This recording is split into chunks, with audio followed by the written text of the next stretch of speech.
5 अक्टूबर को होने वाले 10 सीटों के लिए उपचुनाव में भारी भरकम भाषण पर भाषण तमाम पार्टियों के चल रहे हैं। जहां पर हरियाणा को लेकर बीएसपी की बात की जाए तो बीएसपी अपना दम खम बीएसपी साम दाम दंड भेद से हरियाणा में उतर चुकी है। कभी आकाश आनंद का धमाकेदार एंट्री होती है, धमाकेदार उनका भाषण होता, तो कहीं बहन जी के भाषण गरजने वाले होते हैं।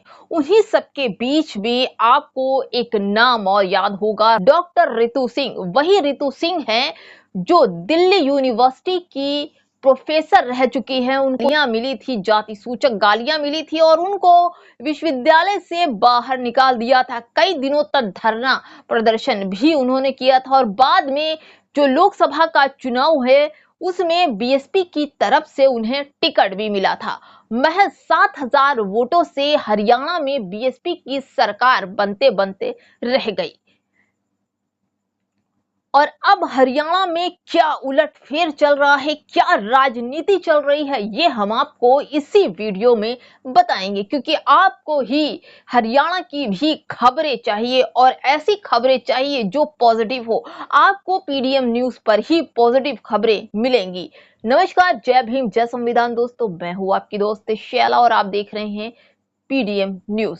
दोस्तों, खबर हरियाणा से है और अब आकाश आनंद और बहन जी की रैलियों के अलावा भी रितु सिंह भी मैदान में उतर चुकी हैं और जैसे ही अपने हाथ में माइक पकड़ती हैं तो अपने समुदाय, अपने समाज के लिए लड़ती हुई दिखाई पड़ती हैं। लोगों से ये कहती हुई दिखाई पड़ती हैं कि जो आने वाला समाज है, जो राज्य है, जो सरकार है, वो कभी भी आपके बच्चों को पढ़ने नहीं देगा। आपको अपनी जगह, अपना रास्ता खुद बनाना पड़ेगा। आपको खुद अपने लिए लड़ना पड़ेगा। हमारे समाज में पिछले जो कुछ भी हुआ है उन तमाम चीजों को सीखते हुए हम सबको आगे बढ़ना है और हम ये नहीं चाहते कि हमारे समाज के बच्चे रोजगार ना पाए, हमारे समाज के बच्चे अशिक्षित ना रह पाए। सबको रोजगार मिले, सब शिक्षा से लैस हो, सबको अपने अधिकारों की समझ हो।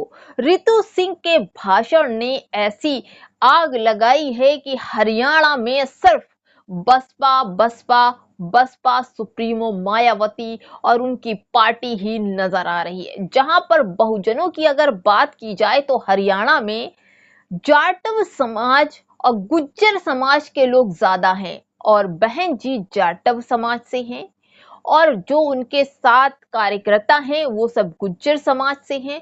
तो दोस्तों, हरियाणा में जिस तरह की बहन जी ने राजनीति की है और जिस तरह से अपने तमाम लोगों को, जिसमें ब्राह्मण, क्षत्रिय, वैश्य, शूद्र, राजपूत, यानी कि जो कुछ भी उन्होंने सोशल इंजीनियरिंग पूरा झोंक दिया है हरियाणा में। और हरियाणा जो है बहन जी का गढ़ भी माना जाता है और जिस तरह की रैलियां लेकर बहन जी निकलती हैं उससे तो तमाम जो पार्टियां हैं थर्रा रही हैं। उन्हें लगता है कि शायद ही बसपा हरियाणा से निकल जाए। हरियाणा में अभय चौटाला के साथ जिस दिन से गठबंधन किया है, बहन जी ने उस दिन से तमाम अभय चौटाला के खिलाफ भी मिनिस्ट्री मीडिया खबरें चला रही है।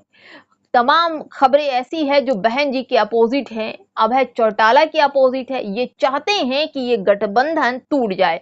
और साथ ही दोस्तों, हम आपको एक चीज और ही बता दें कि हमारे ही जो बहुजन समाज के बड़े नेता, नवेले नेता चंद्रशेखर आजाद रावण भी जो हैं, वो हरियाणा में जो गठबंधन हुआ है वो तो जेजेपी के साथ तो किया ही किया है दोस्तों। उन्होंने हरियाणा में जो उनके कैंडिडेट हैं उन्होंने कांग्रेस के साथ भी समर्थन दे दिया है। तो दोस्तों, आप ये समझिए कि हमारी ही थाली में छेद कर रहे हैं। यानी चंद्रशेखर आजाद की जो कैंडिडेट हैं वो कांग्रेस का समर्थन उन्होंने ले लिया है, उनके साथ गठबंधन कर रहे हैं। बहन जी के साथ समर्थन करना क्या चंद्रशेखर आजाद को शोभा नहीं देता था? मैं ये नहीं कहती, लेकिन तमाम बहुजन नेताओं को एक साथ आना चाहिए, क्योंकि यही वो समय है जब हम अपने आप को प्रूव कर सकते हैं। हम अपने समाज के लोगों के लिए, एसटी एससी क्रीमी लेयर के लिए तो लड़ रहे हैं, और इस राजनीति को लेकर अलग अलग सीटों के लिए क्यों? अगर एक साथ आते हैं तो ये पावर बनता और सरकार पर एक बहस, एक मोहर लग जाती, और पावर साथ में होता कि कई बड़े नेता एक साथ आ गए हैं।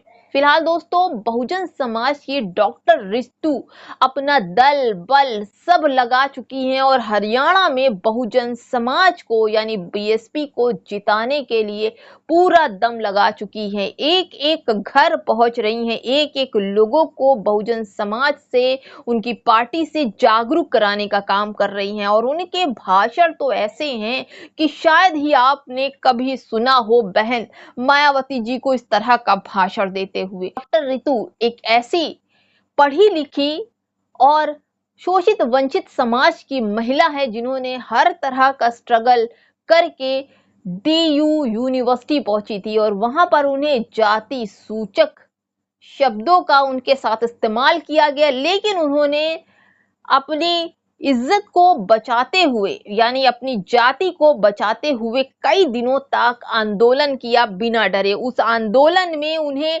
पानी की बौछारों का भी सामना करना पड़ा, गाय गोबर के गौमूत्र का भी सामना करना पड़ा, पुलिस की लाठियों का भी सामना करना पड़ा। बहुत सारी चीजें ऐसी थी दोस्तों जो डॉक्टर रितु सहकर आज आप लोगों के बीच हरियाणा में भाषण देने के लिए पहुंची हैं। फिलहाल दोस्तों, आपका क्या कहना है कि जिस तरह से 53 सीटें अभय चौटाला की और 37 सीटें बीएसपी की है, इनमें से कौन सरकार बनाएगा? जबकि बहन जी ने सीएम अभय चौटाला को बनाने का वादा किया है, लेकिन अगर बहन जी की ज्यादा सीट निकलती है तो कौन वहां का सीएम बनने लायक है?